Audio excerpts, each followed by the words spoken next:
Economics English medium. तो देखो समय आ गया है कि अब हम मनी की अलग अलग फॉर्म्स पढ़ें।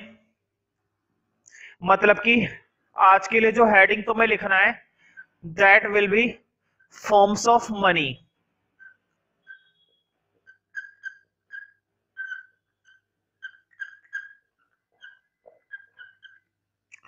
मनी की भी अलग अलग फॉर्म्स होती है। तुम ये कह सकते हो टाइप्स ऑफ मनी, वैसे टाइप्स ऑफ मनी ना बोलो तो ज्यादा अच्छा है क्योंकि फॉर्म्स में और टाइप्स में फर्क होता है, ठीक है, बट कह सकते हैं, लेकिन there will be little difference. तो कैपिटल ए टॉपिक बनाओ। पहले हम पढ़ेंगे fiat money and fiduciary money. इसको बोलते हैं फेट मनी, और इसी के साथ एंड लगाकर लिखो fiduciary, fiduciary money, fiat money and fiduciary money. तो नंबर 1 तुम्हें फेट मनी लिखना है क्या? तो फेट मनी होती है और फिड्यूशियरी मनी होती है। तो नंबर 1 हम पहले पढ़ेंगे फेट मनी क्या होती है।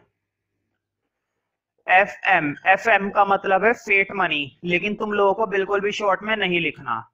तो देखो फेट मनी कहने का मतलब इकोनॉमी के अंदर 1 रुपए का सिक्का, 5 रुपए का सिक्का, 10 रुपए का नोट, है ना, 100 रुपए का नोट, 50 रुपए का नोट, हर तरह की करेंसी, हर तरह की मनी जो इकोनॉमी के अंदर कौन इशू करती है? गवर्नमेंट।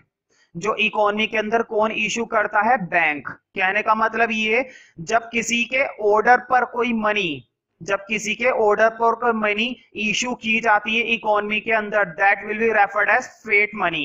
तो हर तरह की मनी क्या कहलाती है? फेट मनी, क्योंकि हर तरह की मनी को एक कंट्री के अंदर इशू करने का राइट किसके पास होता है? गवर्नमेंट का। वैसे तो देखो आरबीआई इशू करती है, रिजर्व बैंक ऑफ इंडिया जो है कंट्री का सेंट्रल बैंक जो होता है वो करेंसी को इशू करता है, लेकिन किसके ऑर्डर पर? गवर्नमेंट के ऑर्डर पर। तो कहने का मतलब ये कि जो ऑर्डर पर इशू की जाती है वो कहलाती है फेट मनी। तो लिखो फेट मनी के लिए, that money which is issued by order,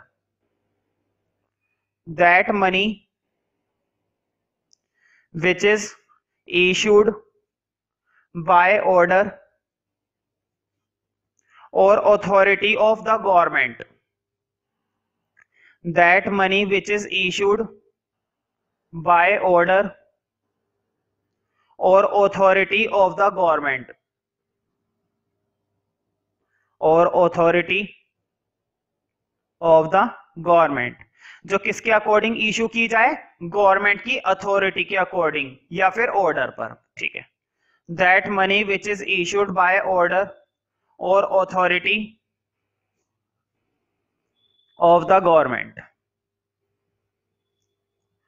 all type of notes, हर तरह का नोट फेट मनी होता है, हर तरह का कॉइन फेट मनी होता है। All type of notes and coins in a country, all type of notes and coins in a country, all type of notes and coins in a country which are legally used, which are legally used as medium of exchange, which are legally used मतलब जिसको हम कानूनी तौर पर इस्तेमाल करते हैं, गैर कानूनी नहीं, कानूनी तौर पर। which are legally used as medium of exchange,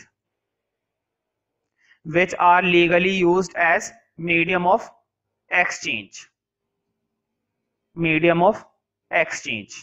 तो ये कहलाती है फेट मनी। लेकिन कुछ मनी ऐसी होती है जो गवर्नमेंट के ऑर्डर पर इशू नहीं की जाती है, विश्वास के आधार पर की जाती है। एक एग्जांपल देता हूं, तुमने मुझसे कुछ सामान खरीदा, मान लो तुम मुझसे ट्यूशन लेते हो, तुम ट्यूशन की बदले में क्या दोगे? फीस दोगे। मान लो 1000 रुपए तुम्हें फीस देनी है, तो 1000 रुपए तुमने कैश ना देकर मुझे क्या दे दिया? चेक दे दिया 1000 रुपए का। अब देखो चेक दिया है, चेक कोई मनी थोड़ी ना है, चेक तो सिर्फ एक कागज का टुकड़ा होता है जिस पर बैंक का नाम लिखा हुआ होता है, देने वाले का नाम लिखा होता है और देने वाले के साइन लिखे हुए होते हैं और अमाउंट लिखा हुआ होता है, ये होता है, ये कोई मनी थोड़ी ना है। लेकिन इसका भी इस्तेमाल कैसे किया जाता है? As a medium of exchange. क्या मैं उस चेक को एक्सेप्ट करूंगा? बिल्कुल। क्यों? क्योंकि मैं भरोसा करता हूं, मैं ये भरोसा करता हूं कि तुम मुझे चेक दे रहे हो तो बैंक के अंदर जरूर क्या होंगे? पैसे होंगे।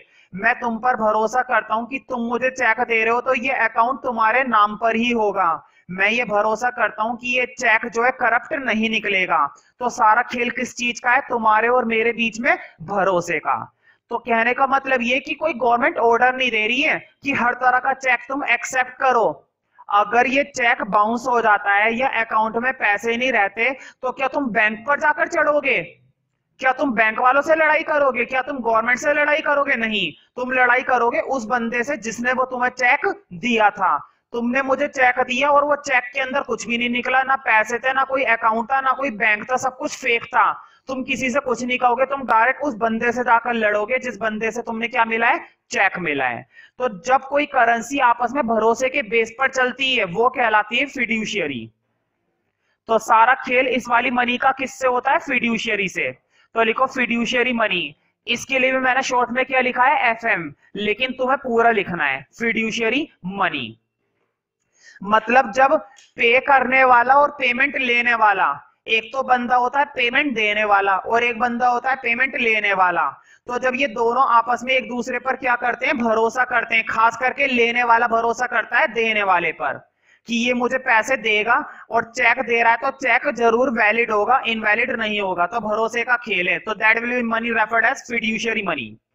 तो लिखो फिड्यूशियरी मनी के लिए, that money which is used as medium of exchange, that money which is used as, that money which is used as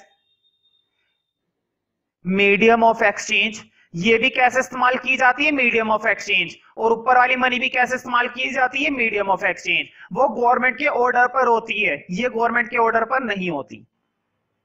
that money which is used as medium of exchange only at the consent. Consent का मतलब होता है भरोसा, विश्वास, मंजूरी। देने वाले और लेने वाले के बीच में क्या हो गई है? मंजूरी हो गई है कि हाँ ठीक है, तुम चेक दे रहे हो तो मैं तुम पर भरोसा करता हूं या करती हूं। ठीक है। That money which is used as medium of exchange only at the consent. Consent मतलब विश्वास या भरोसा या मंजूरी। Only at the consent. किसके बेस पर हम आपस में एक्सचेंज कर रहे हैं? कंसेंट के बेस पर, विश्वास के आधार पर। Only at the consent between the payer and the payee. Pair मतलब पेमेंट देने वाला और पेई मतलब पेमेंट लेने वाला। बोर्ड पे लिखा हुआ है दोनों की spelling.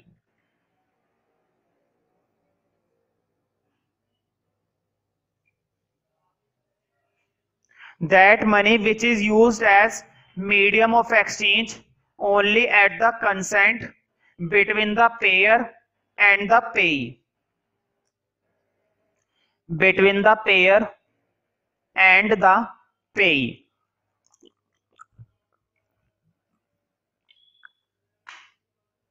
Between the payer and the payee. तो कंसेंट किसके बीच में होना चाहिए? भुगतान करने वाले और भुगतान लेने वाले के बीच में। Between the pair and the पेई। लिखो फॉर एग्जांपल चेक्स। चेक होता है ना भाई, कुछ अमीर लोग होते हैं, तुम लोग तो समझते होंगे। For example cheques are used as medium of exchange. For example cheques are used as medium of exchange. Used as medium of exchange on the basis of the trust. किसके बेस पर? भरोसे के बेस पर। On the basis of the trust.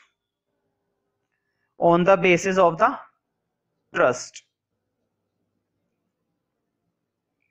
On the basis of the trust, on the basis of the trust मतलब एक दूसरे पर क्या होता है, ट्रस्ट होता है, भरोसा होता है। वैसे आज के समय में किसी को किसी पर कोई भरोसा नहीं होता, लेकिन यहां पर होता है।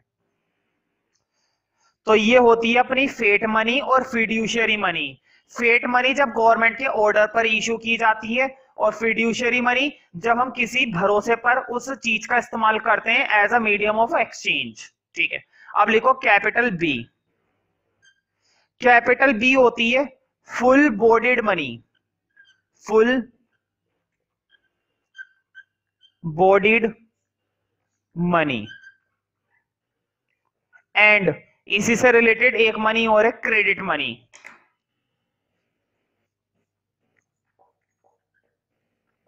क्रेडिट मनी पूरा लिख लेना, क्रेडिट मनी। ध्यान से सुनो, पहले के समय में क्या होता था, जब राजा महाराजाओं का टाइम होता था उस समय सिक्के चलाए जाते थे। कौन कौन से सिक्के चलाए जाते थे भाई? सिल्वर के कॉइन्स होते थे, गोल्ड कॉइन्स होते थे या नहीं होते थे?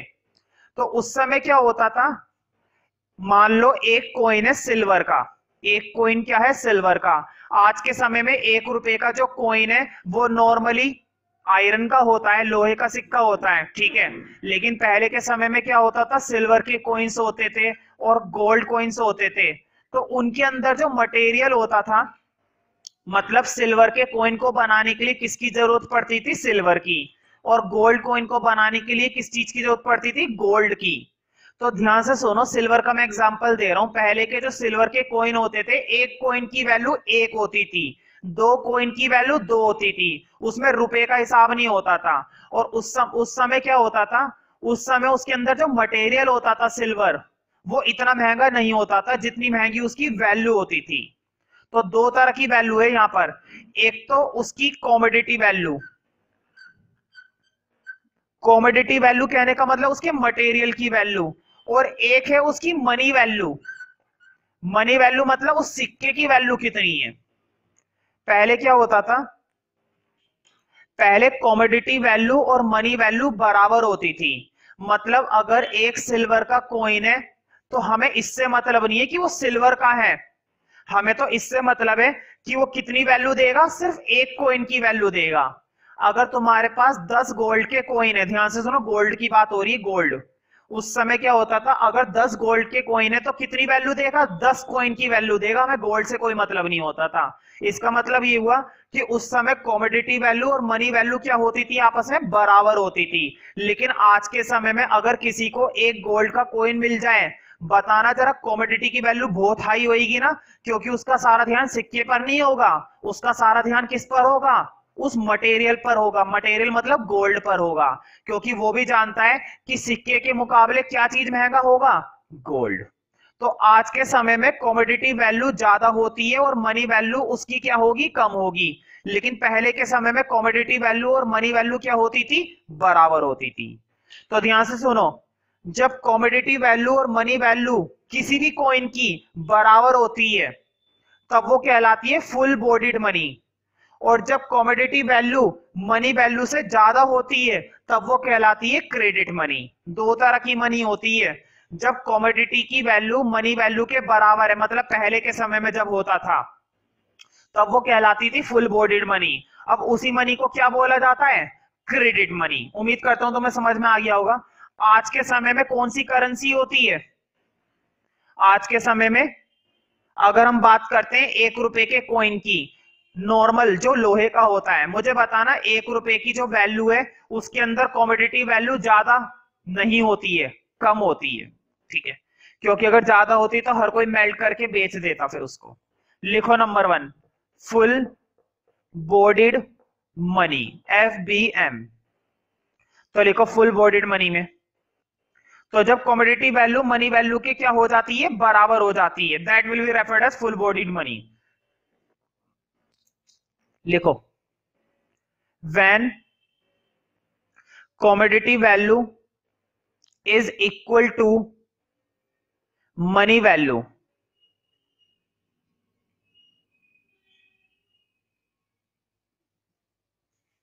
when commodity value is equal to money value, then this type of money is called,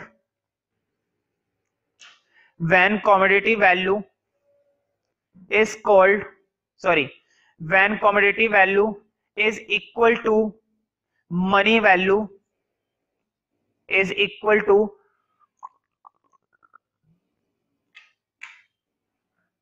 money value, then this type of money is called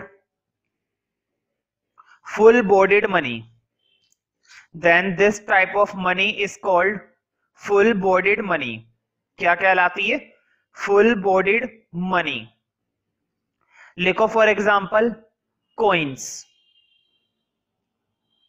for example coins. पहले क्या होता था, जैसा अभी मैंने बताया था कि जो सिल्वर के कॉइन होते हैं उस समय एक कॉइन की वैल्यू एक उसके अंदर जो सिल्वर का मटेरियल होता है उसके बराबर होती थी, और आज के समय में देखा जाएगा तो सिल्वर की वैल्यू ज्यादा है, उस कॉइन की वैल्यू कम है। लेकिन आज की बात नहीं कर रहे हैं, एग्जांपल मैं पुराना ही दूंगा।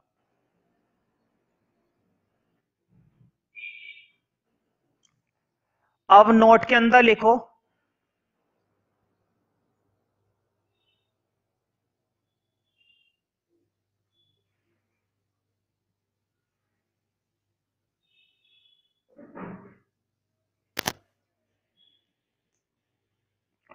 हाँ, नोट के अंदर लिखो during British time period in India, during British time period in India coins were made of silver. British time period in India coins were made of silver. coins किसके बनाए जाते थे? सिल्वर के। गोल्ड के भी होते थे वैसे तो। coins were made of silver. किसके बनाए जाते थे? सिल्वर के। तो उस समय सिल्वर मटेरियल और एक कॉइन की वैल्यू आपस में क्या होती थी? बराबर होती थी। नॉर्मली वो वैल्यू आपस में क्या होती थी? बराबर होती थी। जितनी सिल्वर की वैल्यू उतनी उसकी मनी की वैल्यू। लेकिन आज के समय में सिल्वर की वैल्यू ज्यादा है। ठीक है। During British time period in India coins were made of silver. In that time commodity value of coin is equal to money value. In that time, क्योंकि उस समय सिल्वर इतना महंगा नहीं था, लेकिन आज के समय में सिल्वर बहुत महंगा है। In that time, commodity value of coin is equal to money value. Is equal to money value. It means 1 रुपए का कॉइन और 1 रुपए का सिल्वर बराबर था। 1 रुपए का कॉइन और 1 रुपए का सिल्वर बराबर था, आज के समय में नहीं है। Is equal to money value. It means silver in 1 coin is equal to ₹1. It means silver in 1 coin, silver in 1 coin is equal to 1 rupees, is equal to 1 rupees. उस समय ऐसा था, अब ऐसा बिल्कुल भी नहीं है। अब लिखो नंबर 2, क्रेडिट मनी। आज के समय में क्या है? आज के समय में सिल्वर और गोल्ड के कॉइन नहीं चलते हैं, लोहे के सिक्के चलते हैं। 5 रुपए का सिक्का, और उस सिक्के के अंदर क्या लगा हुआ है? लोहा लगा हुआ है। अगर तुम उस लोहे को बेचना चाहोगे तो क्या 5 रुपए का बिक पाएगा? नहीं बिक पाएगा। इसका मतलब ये हुआ, अब क्या होता है, अब मटेरियल की वैल्यू कम होती है और मनी की वैल्यू ज्यादा होती है। लेकिन अगर यही सिक्का गोल्ड का हो, 5 रुपए का सिक्का है लेकिन किसका बना हुआ है? गोल्ड का बना हुआ है। अब मुझे बताना अब किसकी वैल्यू ज्यादा होगी? अब गोल्ड की वैल्यू ज्यादा होगी, मतलब कॉमोडिटी वैल्यू ज्यादा होगी और मनी वैल्यू क्या होगी? कम। लेकिन गोल्ड के तो होते नहीं आज के समय में। आज के समय में लोहे के सिक्के होते हैं, लोहे की वैल्यू होती है कम, जबकि 5 रुपए की वैल्यू होती है ज्यादा। समझ रहे हो इस चीज का मतलब? यानी कि आज के समय में कॉमोडिटी वैल्यू कम रह गई है और मनी वैल्यू ज्यादा हो गई है। तो लिखो क्रेडिट मनी में, when money value is more than commodity value, when money value is more than commodity value, when money value is more than commodity value, then this type of money is called credit money. Then this type of money is called credit money. This type of money is called credit money. इस तरह की money क्या कहलाती है? Credit money. Then this type of money is called credit money. For example, 1 rupee coin of today time. आज के समय में जो 1 रुपए का कॉइन है, या 5 रुपए का कॉइन है, या 10 रुपए का कॉइन है, जो भी है. For example 1 rupee coin of today time. 1 rupee coin, 1 rupee coin of today time. For example 1 rupee coin of today time. 1 rupee coin of today time.